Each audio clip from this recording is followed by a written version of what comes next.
Sa isang liblib na baryo, tila payapa ang paligid.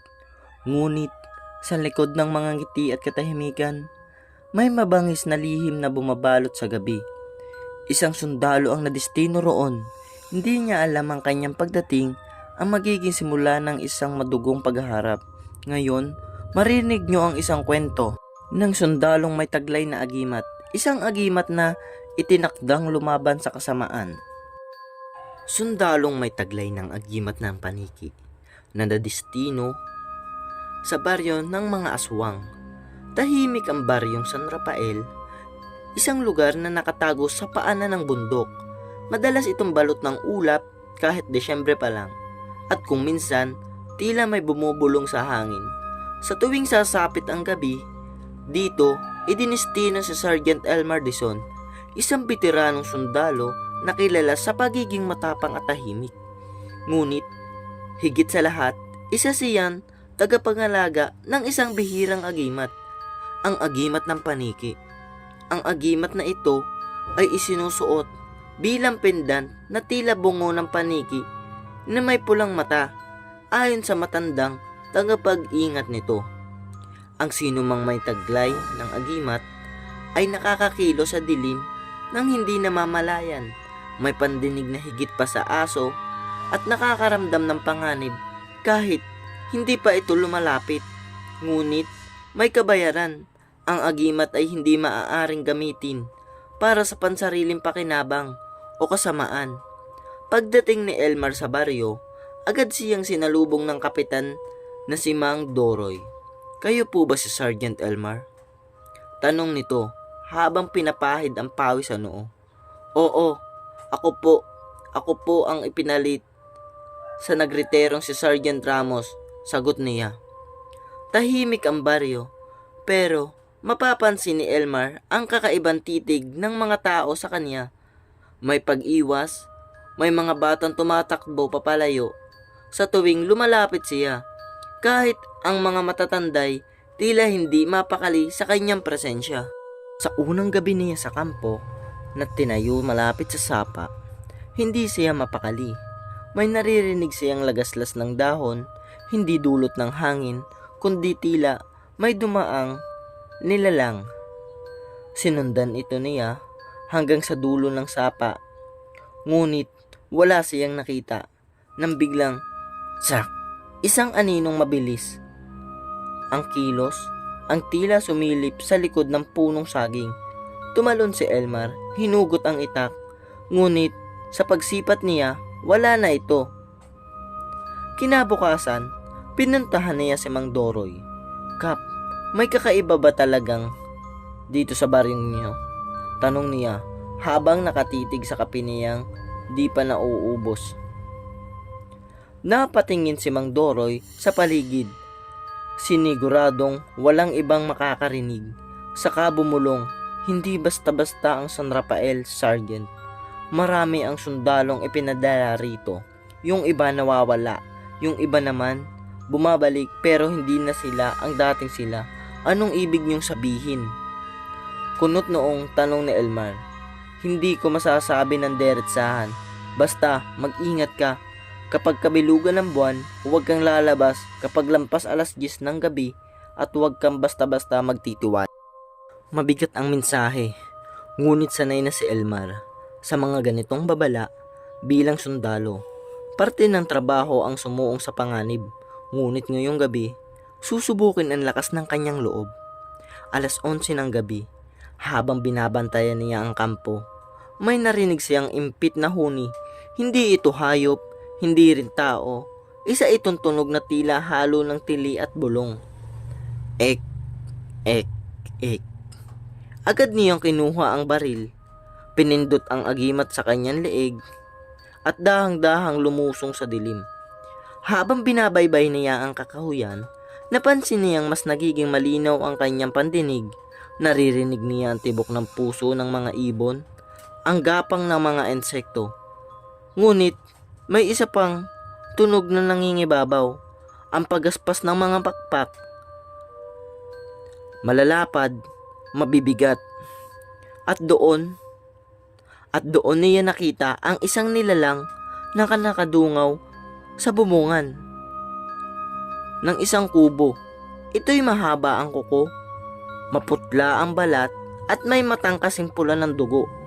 Hindi ito pangkaraniwang hayop. Hindi rin ito tao. Tumalon si Elmar. Mabilis na sinugod ang nilalang, ngunit nakaiwas ito. Naglaho sa kawalan. Saka lumutang sa likod niya. Inikutan siya ng nilalang, tila sinusukat ang kanyang kakayahan. Sa isang iglap, umatake ito. Tinangkang lapain ang kanyang leeg, ngunit kumislap ang kanyang agimat. Bumalot sa kanya ang malamlam na liwanag.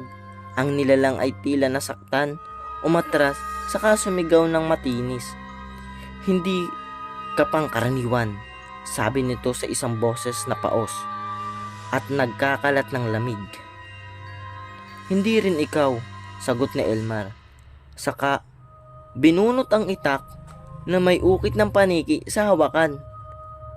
Nagtagisan sila ng lakas, bagamat maliksi ang nilalang, mas mabilis si Elmar kapag gumana ang agimat.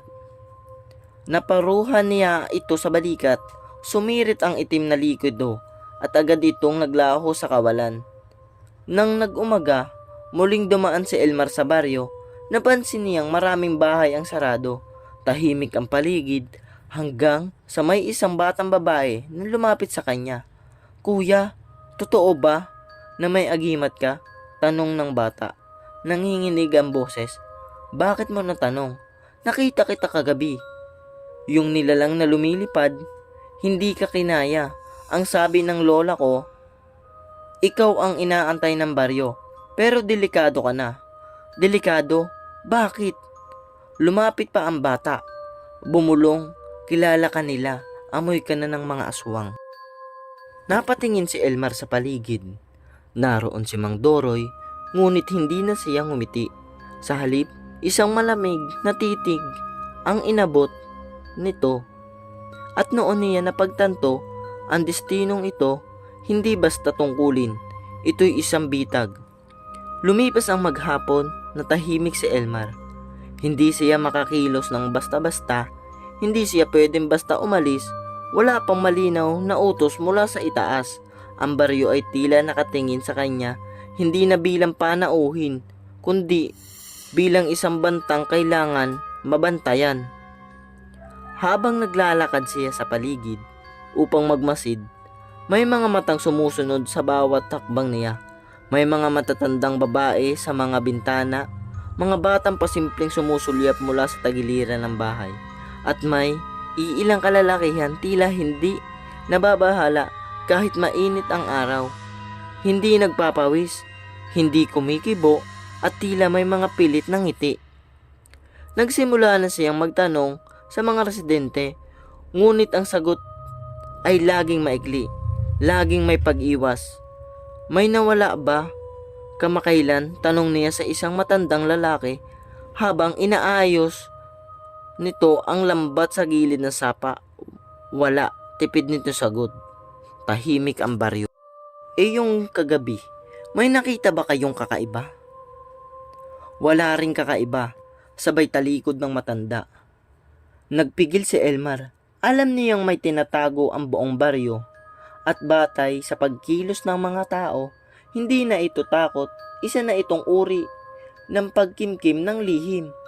Pagsapit ng dapit hapon, bumalik siya sa kampo. Itinali niya ang kanyang baril sa balikat, sinigurado ang pagkakalapat ng kanyang itak sa bewang, at sinulyapan ang agimat na nakasabit sa kanyang leeg. Pula pa rin ang mata nito, ibig sabihin may panganib sa paligid. Pagkalubog ng araw, dumilim agad ang kagubatan. Mula sa malayo, narinig niya ang unang sigaw. Hindi sigaw ng tao, kundi huni ng isang hibon. Nagtila gutom. Sunod-sunod itong sinundan ng mabibilis na yabag sa ilalim ng mga tuyong dahon. Muli niyang pinindot ang agimat, at ang pandinig niya ay naging matalim. Lahat ng kilo sa paligid, ramdam niya. Sa kanyang kanan, isang nilalang ang mabilis na lumusob. Dala nito ang matutulis na kuko at bibig na may mahahabang pangil. Mabilis si Elmar. Nauna ang itak. Tumama ito sa balikat ng nilalang, ngunit hindi ito agad bumagsak. Imbis na umatras, ngumisipa ito at nagpakita ng pangalawang hanay ng ngipin. Hindi ka tao, sabi ni Elmar. Hindi rin ikaw, sagot ng nilalang. Saka sumugod muli. Nagpalitan sila ng hampasan. Mabigat ang bawat galaw ng nilalang, pero sanay si Elmar sa labanan. Gamit ang lakas ng agimat, tumalon siya sa taas ng sanga, saka bumagsak mula sa itaas, direktang tinaga ang leeg ng kalaban. Tumalsik ang maitim na dugo, pero hindi pa siya nakakahinga. Narinig niyang may paparating. Panglima, mula sa iba't ibang direksyon. Dumating ang mga nilalang, lahat sila may parehong anyo, malalapad ang mata, mahahaba ang kuko, at mapuputla ang balat na tila sanay sa dilim. Hindi na nagpatumpik-tumpik si Elmar. Sa isang iglap, gumalaw siya sa bilis ng isang paniki. Inuna ang pinakamalapit, tinaga sa tagiliran, napaurong, tinadyakan niya ang isa, saka pinaikutan ng sanga ang isa pa. Isa-isa niyang pinabagsak ang mga ito, pero napansin niyang mabilis ding nakaka-recover ang sugatan. Hindi sila ordinaryong nilalang, bulong niya sa sarili. Sa gitna ng labanan, napansin niyang may isa sa mga nilalang ang nakasuot ng pulang panyo, katulad ng suot ng isa sa mga tanod sa baryo. Bigla siyang napaisip, mga taga-baryo sila, bulong niya. Biglang huminto ang mga nilalang. Umalingaw-ngaw ang isang malalim na boses mula sa kakahuyan. Tama na, sabi ng boses. Hindi pa ngayon ang tamang oras. Lumabas mula sa dilim ang isang lalaking matangkad. Ang kutis ay kulay lupa at ang mga matay tila walang emosyon. Hindi ito sugatan, hindi rin natatakot. Ako si Guardincio, anito ako. Ang tagapangalaga ng balanseng nilikha ng kagubatang ito. Hindi ka namin inanyayahan dito, sundalo. Gumagalang ako sa kagubatan, pero hindi ako papayag na saktan ang mga inosente, sagot ni Elmar, habang nakahawak pa rin sa hawakan ng kanyang itak. Wala nang inosente sa baryong ito, sagot ni Guardincio. Ang San Rafael ay lugar na matagal nang pinili para sa aming lahi. Ikaw ang dayo, at kapag may dayong lumalaban, may kabayaran. Hindi na sumagot si Elmar. Alam niyang hindi ito oras ng diskusyon. Kailangan niyang makaalis muna at maghanda sa labanan. Ang naghihintay at hindi ito magiging madali. Pag uwi niya sa kampo, sinalubong siya ni Mang Doroy. Nakita mo na kung sino kami. Tahimik si Elmar. Pwede ka pang umalis, pero kung pipiliin mong manatili, hindi ka pwedeng umatras. Tinitigan niya si Mang Doroy. Saka dahan-dahan sumagot. Hindi ako tumatakas. Hanggat may agimat ako, lalaban ako.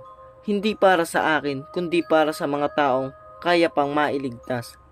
Ngumisi si Mang Doroy. Isang ngising malamig. Kahit pa sarili mong dugo ang maging kalaban mo. Hindi na, sumagot si Elmar. Tumalikod siya at humakbang papasok sa kampo habang mahigpit na hawak ang agimat ng paniki. Pagkaumaga, hindi na bumalik sa baryo si Elmar. Sa halip, nagtago siya sa loob ng kakahuyan, malapit sa kampo. Alam niyang hindi na siya ligtas sa gitna ng mga kabahayan. Ang San Rafael ay hindi na ito isang karaniwang baryo. Ito ay pugad ng mga nilalang na handang pumatay para mapanatili ang kanilang sekreto. Sa lilim ng punong nara, binuksan niya ang maliit na bag na dala. Kinuha niya ang isang peraso ng tela kung saan nakaukit ang mga simbolo ng paniki, isang bahagi ng ritual na tinuro sa kanya ng matandang tagapangalaga ng agimat. Sa pamamagitan nito, maaari niyang tawagin ang lakas ng paniki kapag dumarating ang oras ng kagipitan. May narinig siyang mga yabag, hindi ito galing sa isang nilalang, magaan, maingat, Nang sumilip siya mula sa kanyang pinagtataguan, nakita niya ang batang babae na lumapit sa kanya noon. Si Mila, Kuya Elmar, mahinang bulong nito. Lumabas siya mula sa likod ng puno. Mila, anong ginagawa mo rito? Gusto kitang tulungan, ani nito. Hindi lahat ng tao sa baryo ay nagbago. May iba pa rin kaming natitira. Anong ibig mong sabihin? Tanong niya, habang palihim na tinitingnan ang paligid. Matagal nang nagsimula ang pagbabagong ito sa baryo, sabi ni Mila. May mga bata at matatandang ginagawang ganon, pero hindi pa kami lahat. Ang ilan pa sa amin ay nagtutulungan para hindi mahawa. Nanlamig ang katawan ni Elmar. Ang ibig mo sabihin parang sakit ito. Hindi namin alam kung ano talaga. Basta't kapag kinagat ka o nakain ang laman ng isa sa kanila, unti-unti kang nagbabago. Nanginginig parang hayop pero hindi na nagkakaroon ng puso. Nasaan ang mga kagaya mong hindi pa nababago? Tanong niya. May taguan kami sa ilalim ng lumang balon. Luma na ang takip pero sa ilalim may tunnel. Doon kami nagtatago pero hindi kami ligtas. Kahit kami sinusubaybayan. Tumango si Elmar. Dalhin mo ako roon. Naglakad silang palihim sa likod ng mga bahay. Bawat yapak ni Mila ay maingat. Waring batid ang bawat ugat ng lupa. Dumaan sila sa likod ng simbahan, saka pumasok sa makitid na lagusan ng halaman. Doon nakita ni Elmar ang lumang balon na tinutukoy ng bata. Nang matanggal ang takip ng kahoy, agad silang bumaba gamit ang lumang lubid. Sa ibaba, madilim at mabigat ang hangin. Ngunit naroon ang liwanag ng ilang gasera at naroon rin ang ilang taong matatanda, bata, mga ina, lahat ay takot ang mga mata. Nagulat sila nang makita si Elmar. Agad siyang tinutukan ng isang matandang lalaki ng sibat. Wala siyang kasalanan, sigaw ni Mila. Siya lang ang sundalong lumaban sa kanila. Ibinaba ng matanda ang sibat. Lumapit ito kay Elmar. Ako si Lando, ani nito. Ako ang dating tanod bago pinalitan ng mga yon. Ilang taon na ba ito? Tanong ni Elmar. 6 na taon, sagot ni Lando. Mula nang dumating si Guadincio. Hindi siya galing dito. Dati siyang lagalag ng tumira sa baryo. Isa-isa nang nagbago ang mga tao. Akala namin galing sa kagubatan ang panganib. Pero ang totoo, sa loob ng baryo pala nagsimula. Bakit hindi kayo humingi ng tulong? Tanong ni Elmar. Sinubukan namin, sagot ni Lando. Pero bawat sundalong ipinapadala rito, sinasalubong nila. At kung hindi pinapatay, ginagawang kanila. Humigpit ang hawak ni Elmar sa hawakan ng itak. Kaya ako buhay pa. Dahil may dala akong agimat, ani niya. Pero hindi sapat. Ang isa lang. Kailangan nating maghanda mamayang gabi. Aatake tayo. Kalaban tayo? Tanong ng isa sa mga bata. Hindi na ito para lang sa sarili natin, ani ni Elmar. Kundi para sa mga baryong susunod na pupunteryahin nila. Kung hindi natin ito pipigilan ngayon. Habang palubog ang araw, inihanda ni Elmar ang mga tao sa taguan. Tinuruan niyang gumawa ng patibong. Binalutan nila ang mga itak ng pinaghalong asin at langis ng niyog. Isang pamahid na ayon sa kanya nakakasunog ng balat ng mga nilalang sa dilim. Ginamit nila ang mga lumang sanga upang gawing sibat at ikinalat ang mga bitag sa paligid ng simbahan, kung saan madalas nagpupulong ang mga pinuno ng baryo. Sa kalaliman ng gabi, lumusob na sila. Naunang tumakbo si Elmar sa harapan, habang ang ilan ay sinundan sa likuran. Nakaantabay rin ang ilang mandirigma mula sa ilalim ng balon upang sugurin ang mga nilalang kapag nagsimula na ang kaguluhan. Mula sa mataas na bintana ng simbahan, lumabas si Mang Doroy. Napili mo na ang landas mo, sundalo, bulong nito, habang unti-unting nagbabago ang anyo. Lumiit ang mata, humaba ang kuko, at lumabas ang hanay ng maputputing pangil. Isa siya sa mga pinuno. Hindi ako natatakot sa anyo mo, sagot ni Elmar. Saka isinugod ang sarili. Nagsimula ang labanan, tumalsik ang dugo, lumipad ang mga itak, ang mga nilalang ay mabilis. Ngunit mas organisado ang tropang pinamumunuan ni Elmar. Gumamit sila ng bitag, patibong at lakas ng loob. Mula sa ilalim ng lupa, lumabas ang iba pang mga hindi na bagong tao at sumanib sa labanan.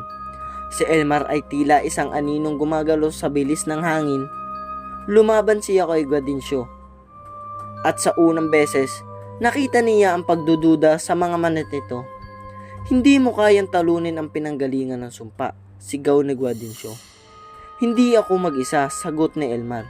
At sa isang iglap, tinarak niya ang gimat sa dibdib ni Guadigncio. Ang mata ng paniki ay biglang kumislap. Nagsisigaw si Guadigncio at nagsimulang manlambot ang laman nito. Unti-unti itong nawalan ng lakas.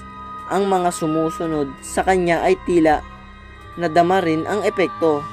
Isa-isang napaluhod at tila nawala ang kapangyarihan. Ang gabi ay napuno ng hiyawan at pagbagsak, ngunit hindi pa tapos ang laban. Nanginginig pa sa paghinga si Elmar habang nakaluhod sa ibabaw ng humihilong katawan ni Guadigncio. Ang agimat na nakatarak sa dibdib ng pinuno ay unti-unting umilaw ng bughaw, waring sinisipsip ang madilim na lakas na bumabalot sa katawan nito sa loob ng maraming taon. Ngunit sa halip na tuluyang mamatay, biglang bumuka ang mata ni Guadigncio. Pula, naglalagablab. Hindi mo pa rin naiintindihan. Ang sumpang ito'y hindi galing sa akin, kundi sa mismong lupaing ito. Sumambulat ang itim na usok mula sa kanyang katawan. Sa isang iglap, tumilapon si Elmar, papalayo at bumagsak sa pader ng simbahan. Nagkagulo ang lahat. Ang ilang mga aswang na tila nawalan ng lakas kanina ay biglang muling nabuhay. Ang mga sugatang katawan ay muling nag-ayos at ang mga mata nila'y muling namula. Magsitakbo na kayo. Ilabas ang mga bata, sigaw ni Lando habang binubuhat ang isang sugatang lalaki. Ngunit si Elmar ay hindi tumakbo. Humugot siya ng huling lakas. Tinanggal ang agimat mula sa katawan ni Guadigncio at itinapat ito sa kanyang puso. Kung ang sumpa ay nasa lupaang ito, ipapasok ko ang agimat sa lupaing ito, bulong niya. Mabilis niyang dinukot ang tela ng paniki mula sa kanyang bulsa at sinimulang bigkasin ang huling bahagi ng ritual, ang ipinagbabawal na huling bersikulo ng tagapangalaga na ayon sa matatanda ay maaaring magdulot ng sakripisyo. Sa huling hininga, ang paniki maging liwanag, gabayan ang kaluluwa, sunugin ang dilim sa sinapupunan ng lupa. Isinaksak niya ang agimat sa mismong lupa ng simbahan, sa gitna ng bato kung saan pinaniniwalaang nakalibing ang unang pinagmula ng sumpa. Kumulog, nayanig ang paligid. Umalingaw-ngaw ang huni ng libu-libong paniki mula sa lahat ng direksyon. Mula sa kalangitan, bumagsak ang mga ito sa paligid ni Elmar. Lumikha ng bilog na apoy. Si Guadigncio ay sumigaw. Hindi mo alam ang ginagawa mo. Mas mabuti pa ang mawala ako kaysa mawala ang sangkatauhan, bulong ni Elmar. Biglang lumiwanag ang lupa. Isang puting apoy ang lumabas sa ilalim at sumabog pataas. Tinangay nito si Guadigncio, si Mang Doroy at ang lahat ng halimaw. Na naroon pa tumili ang ilan. Nagliyab ang balat at ang iba tila nilamon ng liwanag. Si Elmar ay nanatiling nakaluhod, hawak ang agimat hanggang sa mawalan ng malay. Kinabukasan, tahimik ang San Rafael. ang araw ay sumikat sa unang pagkakataon. Nang walang ulap, walang anino, ang mga bahay ay sunog, ang simbahan ay wasak. Ngunit ang katahimikan ay may dalang bagong pag-asa. Lumabas si Mina mula sa lungga sa ilalim ng balon. Hawak ang isang maliit na gasera. Sunod-sunod ang mga taong hindi nahawa. Lahat sila'y tahimik. Naglalakad papunta sa gitna ng plaza, kung saan nila nakita si Elmar. Nakahandusay sa lupa, ngunit buhay. Kuya Elmar, sigaw ni Mela, sabay takbo papalapit. Dahan-dahan dumilat ang sundalo. Mahina ang kanyang katawan, ngunit malinaw ang kanyang mata. Natapos na ba? Mahina na yan tanong. Tumango si Mela. Wala na sila. Wala na silang lahat. Tinapos mo ang sumpa.